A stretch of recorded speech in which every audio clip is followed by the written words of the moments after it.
Pio pio. Sharon nowacho ni ati jok ma yudo 95% support the million maybe upkeep Martin.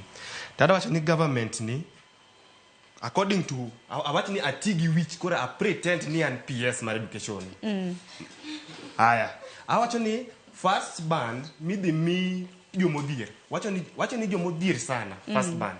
O migi 95% support. But upkeep ongeno chako migi 60. Second band mi 55. Kaso jok ma chien gi imio 40. But ok gichiji ni after this ngodhier ni isemiye 60, isemiye 95.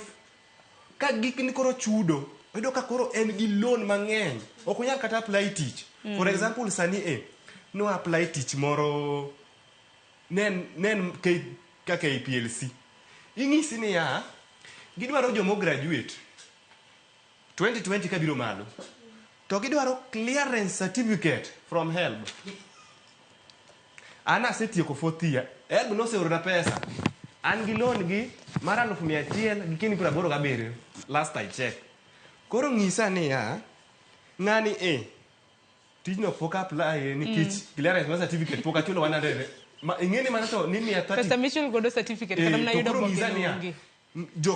Jof new funding model ni. Ng'ato dhi tieko ka nigi 1.1 million. Odwa apply tich to ng'ato ng'isi ni ya come with the clearance certificate from HELB. To kendo sani weg tije bende olony. Sani gimanya olony mani koro ng'ena think ka koro PS mar an PS mar education. Koro ng'isu ni ya apply in ng'aw dhier ng'eni kisetieko ibiro chula 1.1 million. In ng'at moko dhier ni ibiro chulo matin. Government ko yie ka nyalo winjo. Ong'e ng'a old model cha. But to in ma old model no pod dong old model bende pod wacho ni pod nitiere gi ng'ikruok ma kod kaka this band. We know